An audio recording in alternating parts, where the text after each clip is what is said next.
Assalamualaikum warahmatullahi wabarakatuh. Halo teman-teman podcast Kata Loka dan para penikmat kata dimanapun berada ya teman-teman. Selamat datang di podcast Kata Loka, ruang berbagi cerita, gagasan, dan proses kreatif di balik lahirnya sebuah tulisan. Tentunya tetap dengan saya ya teman-teman, Ayunosa di sini. Nah teman-teman, di era ketika kecerdasan buatan mampu menulis dalam hitungan detik, satu pertanyaan penting muncul nih ya, yaitu apakah tulisan masih memiliki jiwa? Nah, hari ini kita akan membahas sebuah tema yang sangat relevan dan reflektif, yaitu writing in the AI era menjaga roh tulisan di tengah ledakan teknologi. Nah, sebuah obrolan tentang bagaimana teknologi khususnya AI ini ya, mengubah cara kita menulis, berpikir, dan berkarya tanpa kehilangan kejujuran, empati, dan suara manusia di dalamnya.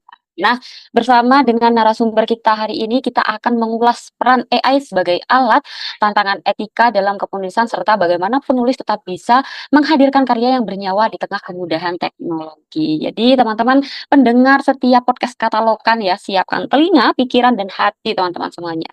Dan mari kita mulai percakapan kita hari ini. Kita sapa dulu ya pembicara kita di podcast hari ini, yaitu Kak Rangga. Kita sapa dulu nih. Halo Kak Rangga. Ya, halo, Assalamualaikum warahmatullahi wabarakatuh. Nama saya Rangga, saya asli Banyuwangi, dan kebetulan kali ini akan mengisi acara podcastnya Katalog Tidak Pustaka. Oke, boleh nih Kak Rangga perkenalan dulu. Ini kan tak kenal maka tak sayang gitu ya Kak Rangga. Mungkin Iya, iya, Kak Rangga perkenalan sekelibat aja. Kak Rangga profesinya apa, terus karya yang diterbitkan di Duta Pustaka apa gitu. iya. Pertama-tama saya juga sebenarnya kadang merasa belum pantas ya, masih kurang itu untuk menjadi pembicara, tapi ya nggak apa-apa saya usahakan. Karena ya awalnya saya itu sebenarnya dari SMA itu ada skill menulis ya. Dulu kan aktif di kegiatan majalah dinding sekolah gitu, di SMA itu. Nah, tapi saya itu punya keinginan dulu itu sebenarnya saya menjadi seorang jurnalis. Gitu. Nah, tapi takdir berkata lain, saya kerja sebagai pelaut gitu. Jadi pelaut, tetapi di samping itu saya diingatkan oleh sahabat saya. Jadi beberapa tahun yang lalu, saya itu kalau bikin-bikin satu WhatsApp itu kadang tulisan-tulisan yang nyeleneh gitu. Nah, terus dari kawan saya, ya beli saya, kenapa nggak nulis? Gitu. Jadi kalau nggak salah mulai 2022 itu saya mulai menulis lagi gitu. Jadi di sela-sela kerja apa saya tulis itu. Dan pada akhirnya saya setelah menulis itu saya bikin blog dulu.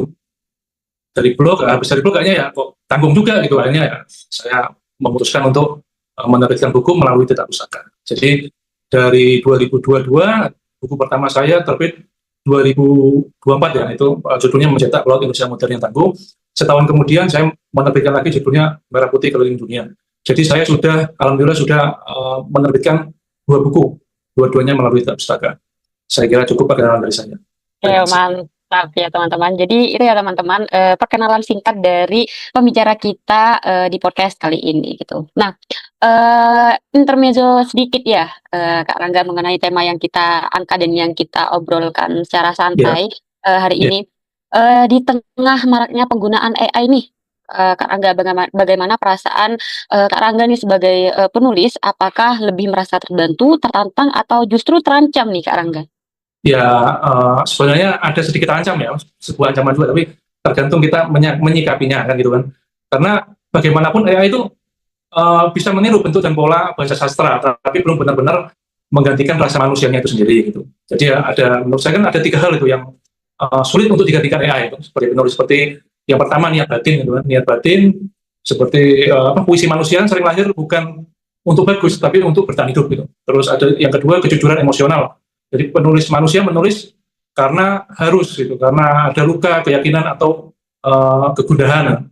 Dan yang ketiga yaitu pengalaman hidup yang nyata. Jadi ada rasa kehilangan, rindu, trauma itu tidak bisa tergantikan oleh AI. Jadi di poin-poin ini ya kita harus masuk untuk agar tidak, itu adalah celah kita untuk membuat sebuah karya tulisan. Saya rasa demikian. Oke, nah kalau menurut kakak juga nih, apa perubahan yang paling terasa dalam proses menulis sejak adanya teknologi AI ini, Kak? Ya apa ya? Yang pertama informasi ya, informasi dengan mudah gitu kan. Jadi secara tidak langsung itu berpengaruh. Tapi tetap seperti kayak saya lah, buku saya yang terakhir yang saya kan ini Merah Putih Keliling Dunia gitu kan. Ini saya tentang pengalaman-pengalaman gitu. Awalnya saya juga mengalami sebuah itu blog gitu ya, itu ada blog itu untuk membuat buku lagi gitu namanya. Jadi terus ada uh, saudara saya gitu kan, dia pelaut senior gitu, saya waktu bermain gitu. Terus setelah saya menerbitkan buku, dia memberitahu saya sebuah pengalamannya begini begini begini itu. Dari situ saya membuat gitu. Saya bikin ya karya saya gitu. Jadi untuk yang di buku ini itu yang tema pertama, judul pertama itu pure dari saudara saya, pengalaman dia. Memang saya samarkan judulnya. Tinggal nanti berikutnya saya mencari tuh pengalaman-pengalaman yang lain. Untuk buku kedua saya pengalaman-pengalaman lain dari kawan kadang saya nyari ke kawan saya lagi yang lain. Kadang sampai sudah main ke rumahnya, dia nggak mau berbagi, nggak ada katanya sharing gitu. Kadang ada yang lain di waduh di bumi, wah saya nggak ada, saya di kapal ya cuma mancing-mancing aja gitu, ya nggak ada gitu. Jadi sampai saya kadang ada seorang penulis juga saya kadang tanya, kira-kira apa ya gitu. Dia nanti ngasih judul, ngasih support sama saya, coba menulis ini ya. Nah dari situ saya bikin lagi, oh gini, saya tambahkan, dia ngasih judul apa lagi, saya buat. Karena yang saya tulis ada sebuah pengalaman, dan itu saya rasa tidak akan ada di AI. Oke, Begitu. seperti perasaan yang tertuang gitu ya Kak Rangga ya. Karena AI Ya, mungkin rasanya itu ya karena dari manusianya, dari prompt-nya ya. ya Bagaimana kurang lebih diketik seperti itu. manusianya. Iya, perasaannya tetap dari manusianya sendiri. Nah, nyambung dengan obrolan barusan ini Kak Rangga, kan banyak yang mengatakan nih kalau AI ini kan bisa menulis tapi tidak bisa merasakan nih gitu. Feel-nya itu belum ada. Nah, menurut Kak Rangga sendiri apa nih perbedaan paling mendasar antara tulisan manusia dan tulisan yang dihasilkan oleh AI itu sendiri? Ya betul, karena dia tidak bisa merasakan ya. Saya bilang yang dari awal tadi, itu apa, kejujuran emosional ya. Karena kalau kita menulis kan, ya karena ada keyakinan, mungkin kita pernah mengalami luka, pengalaman, apa, dan itu memang nggak ada dia itu, untuk emosionalnya mungkin. Jadi, itu yang tidak bisa digantikan oleh AI. Jadi itu, saya rasa dari kejujuran emosional gitu ya, dia nggak bisa merasa gitu kan. Oke, dari dua karya Kak Rangga ini apakah ada bantuan AI-nya atau pure dari Kak Rangga nih Kak? Saya nggak ada sih, ya, mungkin saya nggak ada kalau itu. Jadi, eh, kalau saya mungkin gini ya, kalau saya jujur ya, saya kadang-kadang pingin apa ya, kata-kata yang kayak puitis apa gitu, kadang saya tanya itu aja, saya gunakan itu, bukan AI sih, saya googling sih, dari googling mungkin nambah-nambah kosakata apa itu aja ya sejauh ini gitu. Oh, oke. Ah, Jadi bisa jadi sampingan pembantu aja gitu ya Kak ya? iya kalau dari saya iya. Nah, oke. Nah, menurut Kak Rangga juga nih, pengaruh penggunaan AI ini bisa memengaruhi gaya khas seorang penulis atau bagaimana menurut Kak Saya Rangga? rasa enggak, itu kan cuma alat pembantu aja, tools saja kan itu kan, tools saja. Jadi, eh, yang jelas di AI kan nggak bisa ada ini apa, relasi batin dengan pembaca. Kalau kita punya khas, kita ada relasi dengan pembaca. Semisal pembaca itu kayak kangen gitu kan dengan karya kita sebelumnya atau apa. Jadi itu nggak ada relasi batinnya, nggak ada gitu. Saya rasa itu aja. Oke nih Kak, kita kembali lagi ke tema kita pada hari ini yaitu tentang roh tulisan nih. Nah, untuk menurut Kak Rangga sendiri nih, apa yang dimaksud dengan roh tulisan dalam sebuah karya? Ya, jadi kembali ya, basicnya kan saya kan em, meletakkan menulis itu sebagai identitas lah bagi saya. Jadi untuk roh itu sebenarnya apa ya? Kita kan harus punya ciri khas sendiri gitu kan.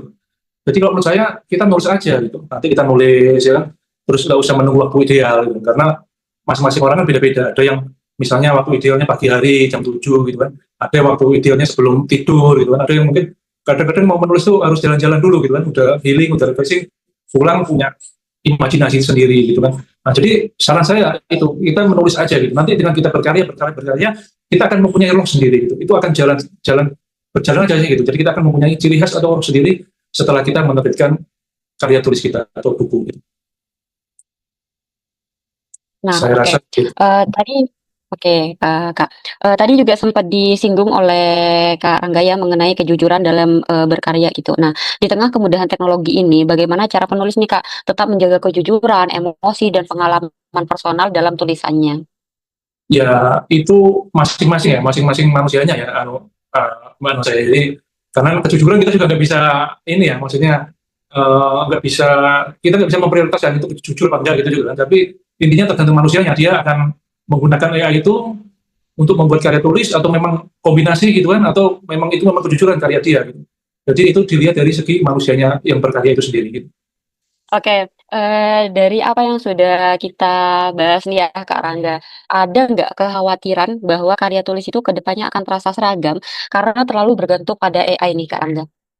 Eh, Mungkin ada, tapi kalau buat saya itu bukan tantangan, malah tantangan gitu. Kalau menurut saya itu ada keraguan, tapi itu malah tantangan bagaimana karya tulis buku itu tetap digunakan. Karena apa? Saya sendiri kalau ada program uh, untuk generasi sekarang ya, untuk menghindari handphone apa, kita kembali ke baca, saya mungkin ada di barisan yang paling depan gitu. Karena saya Saya pernah itu tahun lalu kan saya kebetulan saya bekerja di Eropa ya, di Belanda, di perusahaan Belanda itu. Saya di sana itu orang Indonesia aja yang main HP, ngevlog apa gitu. Jadi kalau kita ke sana di Eropa kita tuh kayak orang aneh gitu.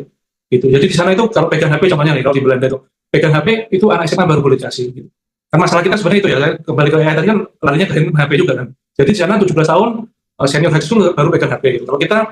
Kalau kita menerapkan itu di kita, mungkin kita akan maju lagi gitu. Kita kembali ke buku, baca-baca buku, karena membaca itu lain ya kayak, membaca itu lain ya. Maksudnya kalau kita misalnya lihat YouTube apa, dengan kita membaca itu lain. Dengan membaca kita kadang ada yang lupa, oh apa, kita ulangi lagi. Kadang dengan membaca kita ada poin-poin penting kita stabili, kita kasih tanda yang kita stabilo gitu. Mungkin beberapa minggu lagi kita baca lagi, itu lain. Dengan metode membaca begitu, dibanding dengan kita AI tadi apa, itu tetap lain. Kita harus mempertahankan bagaimana minat membaca ini harus terus gitu untuk generasi muda. Apalagi nih berita bagusnya nih menurut kompas.com dan Ganesha Research and Consulting gitu, tahun kemarin 2025 itu ternyata mereka menyatakan bahwa minat membaca di Indonesia itu bertambah. Gitu. Minat membaca tahun 2025 ini bertambah. Disitulah mudah-mudahan ke depan ya kita kan butuh nih penerbit seperti Pustaka Indah sebagai wadah atau sebagai wadah bagi orang-orang seperti saya yang jadi tetap terus kita berkarya, terus kita berkarya dan terus membuat generasi sekarang akan melupakan akan menggunakan buku gitu sebagai materi pembelajaran. Jadi mereka akan kembali ke zaman dulu lagi karena buku ini penting gitu. Saya lagi tekankan karena dengan membaca buku kita akan lebih detail dan ingatannya itu lebih daripada kita belajar dari yang lainnya gitu. Saya rasa demikian. Oke, mantap sekali Karangga. Jadi seperti itu ya teman-teman. Nah, Nosa juga penasaran nih ya, kalau menurut Kak Rangga sendiri ini di mana sih Kak batas etis penggunaan AI dalam dunia kepenulisan nih. Jadi biar teman-teman pendengar podcast Kataloka ini juga tahu. Ya mungkin kalau memang itu yang dikejar ya kedepannya mungkin harus ada dari pemerintah membatasi gitu. Maksudnya hal-hal apa yang tidak bisa kita kan biasa ada tuh kalau kayak di YouTube ada kan untuk yang anak-anak dia bikin seperti itu mungkin cara untuk anak. Kalau kitanya sendiri buatan nggak bisa juga. Kita manusia juga kita ngomong gini yang lainnya belum tentu juga kan gitu kayak. Saya rasa itu harus ada campur tangan dari pemerintah gitu, kalau larinya ke sana. Iya. Oke, jadi teman-teman itu ya penjelasan dari Karangga. Tapi tidak hanya berhenti di sini. Setelah informasi yang ingin Nosa kasih tahu nih ke teman-teman pendengar podcast Kataloka, nanti kita akan ngobrol lanjut dengan Kak Rangga mengenai seputar dunia kepenulisan, teknologi dan bagaimana realisasinya di kehidupan kita saat ini. Jadi teman-teman jangan kemana-mana, tetap di channel ini ya untuk mendapatkan insight yang lebih lagi nih dari Kak Rangga. Jadi silakan menonton. Kalau misal buku kamu dibajak, gimana? Udah capek-capek nulis, malah dipakai tanpa izin. Rugi banget kan? Mau ngurus haki tapi ribet dan makan waktu. Dengan paket terbit all-in-one, kami bantu buku kamu terbit lengkap dengan haki. Kami siap bantu urus ISBN, layout, editing, desain cover, sampai promosi dan penjualan marketplace. Sebagai penulis, kamu dapat free 15 eksemplar dan royalti 15%. Jangan sampai kelewatan promonya ya. Hubungi kami sekarang. Oke teman-teman, kita kembali lagi di podcast Kataloka tentunya bersama saya Yunosa dan pembicara kita pada hari ini yaitu Kak Rangga. Nah, kita akan lanjut ngobrol santai nih ya, secara enjoy ya Kak Rangga ya. Yeah. Tadi udah di-spill nih sama Kak Rangga juga. Di sini banyak hal juga yang ini ada titipan pertanyaan nih ke Kak Rangga nih ya. Ada yang nanya kayak gini, menjadi seorang penulis itu kan perlu terbuka kepada pembaca terkait penggunaan AI dan proses kreatifnya. Sebenarnya ini udah di-spill ya tadi sama Kak Rangga ya. Kalau Kak Rangga dalam proses kreatifnya menggunakan AI itu hanya sekedar pendamping saja, seperti itu ya Kak Rangga ya? Iya, betul. Kita lanjut ke pertanyaan titipan yang kedua nih Kak Rangga, pertanyaannya seperti ini nih. Oke, ini keren sih pertanyaannya menurut Nosa ya. Peran penerbit dan komunitas literasi dalam mengedukasi penggunaan AI yang bertanggung jawab. Nah, gimana nih, Kak Rangga pernah nggak berada di sebuah komunitas atau Kak Rangga juga dikasih edukasi nih sama Duta Pustaka? Iya, sebenarnya minum dulu agak panas di Banyuwangi. Oke, siap Kak Rangga. Iya, jadi dengan saya kan udah 2 kali tuh terbit di Maluku Buku di Duta Pustaka itu sebagai wadah lah yang mungkin nomor 1 di Indonesia. Jadi dimasukin grup gitu, kita sharing, ada tip-tip juga gitu. Kita kemarin kayak kita apa ya nama istilahnya blog gitu, mental blog apa itu. Nanti gimana cara mengatasinya macam-macam lah. nanti ada masukan mungkin yang lebih senior apa, dan kita pun dengan itu terkoneksi dengan yang lain, terkoneksi dengan yang lain. Misalnya kita bisa apa ya, ya sharing-sharing lah tuh besar di sana. Tadi saya mengucapkan dari awalnya tadi apa ya, saya bilang mungkin saya kurang pantas lah untuk mengisi podcast ini gitu. Tapi alhamdulillah saya dengan sudah menerbitkan 2 buku ya, saya ada advantage lah. Mungkin ini sebagai motivasi aja ya, ada 2. Yang pertama saya buku pertama itu ada kawan saya itu setelah melihat senior saya, setelah saya menerbitkan buku saya, dia mau mengajak saya tuh ke perusahaan dia tuh di Saudi Aramco. Saudi Aramco itu kalau untuk orang kapal itu nomor 1 lah bro. Dia mengajak saya ke sana, cuma saya masih belum bisa lah, masih ada yang saya pikirkan lah, visa apa masih terikat visa. Jadi itu yang pertama. Yang kedua, dengan saya mengeluarkan buku itu, saya pernah juga ngisi live podcast dulu di Instagram gitu. Jadi saya kan sebagai penulis, saya udah mengganti tuh mindset di Instagram saya tulis writer, penulis gitu.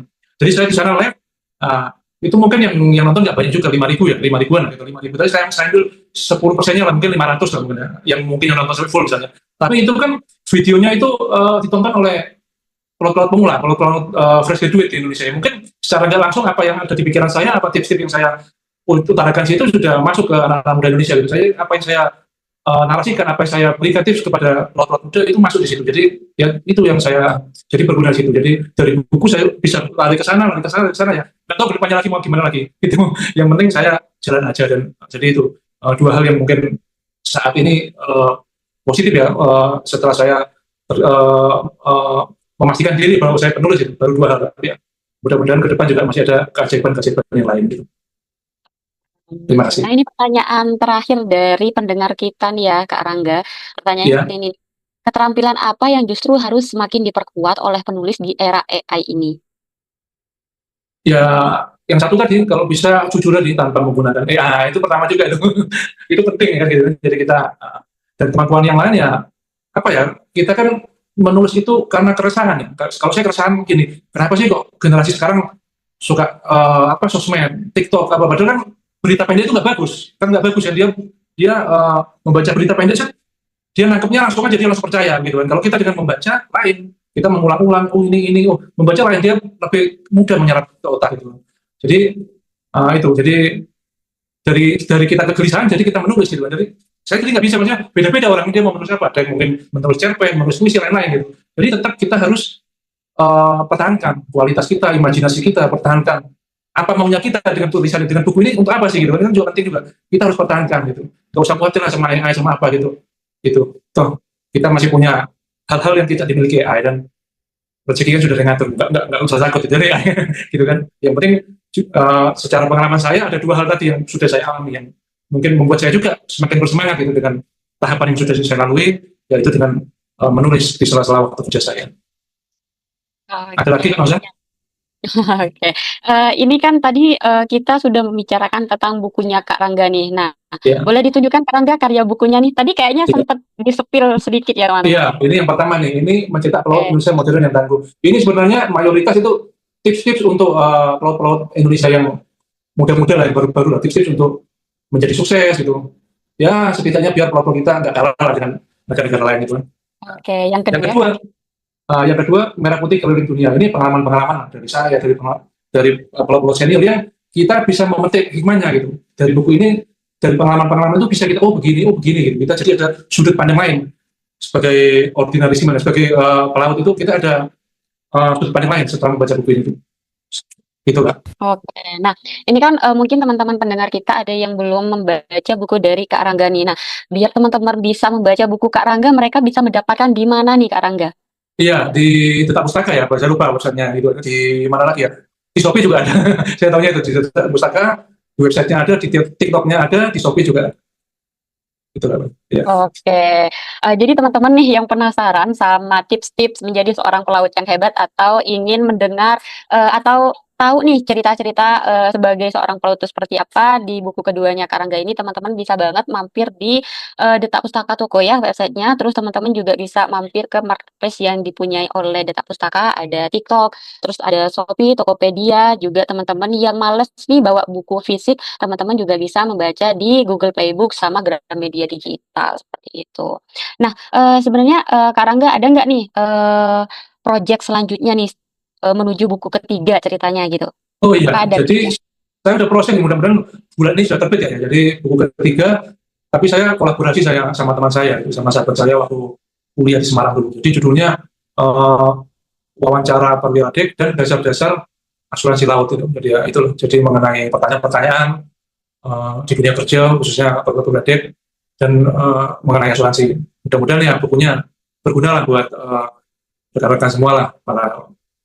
Saya rasa begitu. Oke, jadi teman-teman nih sebelum teman-teman membaca buku ketiganya Kak Rangga, teman-teman bisa membaca dulu buku pertama sama keduanya ya teman-teman. Oke, selanjutnya terakhir nih closing statement ya Kak Rangga. Pesan Kak Rangga untuk penulis pemula agar tidak kehilangan jati diri di tengah derasnya arus teknologi nih Kak Rangga. Iya, yang pertama ya terus menulis aja, terus menulis, semakin giat, semakin gemar menulis seperti yang saya bilang tadi kan risetnya menurut kompas.com dan Indonesia Research and Consulting tadi kan. Ini momen loh karena di Indonesia sekarang minat membaca mulai tambah lagi. Jadi kita harus terus pertahankan itu. AI itu apa sih penunjang sih sebenarnya bukan sebagai apa ya penghalang buat kita untuk menulis itu malah kita bisa mengambil positifnya gitu kan. Kita dapat tapi yang nggak pure harus dari sana semua seperti tadi kan. Jadi tetap aja menulis, nggak usah takut. Insya Allah lah namanya kesuksesan apa nggak bisa instan juga kan. Kadang penulis itu apa ya membutuhkan waktu yang lama juga. Mungkin sekarang masih belum keberhasilan dia mungkin berapa tahun lagi kan kita nggak tahu gitu kan. Jadi nggak usah khawatir. Yang penting kita terus berkarya buat jadi berguna buat semuanya lah bagi pembaca, bagi orang-orang Indonesia khususnya yang gemar membaca. Itu closing statement dari saya. Terus menulis saja. Oke, terima kasih ya Kak Rangga sudah mau ngobrol dan berbagi dengan Nosa dan teman-teman pendengar podcast Kata Loka Iya. ini. Oke teman-teman, tidak terasa ya perbincangan kita hari ini sampai di penghujung episode nih. Jadi dari diskusi ini kita belajar bahwa AI itu bukanlah musuh dalam dunia kepenulisan, melainkan alat, namun roh tulisan tetap lahir dari pengalaman, kejujuran, dan kesadaran penulisnya. Nah, di tengah ledakan teknologi ini ya teman-teman, yang perlu kita jaga bukan sekedar produktivitas, tetapi nilai juga, empati, dan suara personal yang membuat sebuah tulisan terasa hidup dan bermakna. Semoga obrolan hari ini antara Nosa dan Kak Rangga bisa menjadi refleksi ya teman-teman, sekaligus pengingat bahwa secanggih apapun teknologi berkembang, manusia tetap menjadi pusat dari sebuah karya. Terima kasih sekali lagi untuk Kak Rangga ya sebagai narasumber kita, sangat Ya, bermanfaat sekali dan sangat apa ya memacu adrenalin untuk terus produktif ya, apalagi Gen Z nih Kak Rangga ya. betul, Oke. betul. Terima kasih juga untuk teman-teman pendengar setia podcast Kataloka yang telah menyimak sampai akhir episode ya. Jangan lupa untuk terus menulis, terus bertanya, dan terus menjaga nurani dalam setiap kata yang kita rangkai. Saya Yunosa, pamit undur diri. Sampai jumpa di episode Kataloka berikutnya. Salam literasi dan selamat berkarya teman-teman. Wassalamualaikum warahmatullahi wabarakatuh. Jalan. Kamu baru saja mendengarkan podcast Kataloka dari penerbit Detak Pustaka. Follow media sosial kami dan jangan lewatkan episode seru lainnya setiap minggu. Sampai jumpa dan terus semangat berkarya.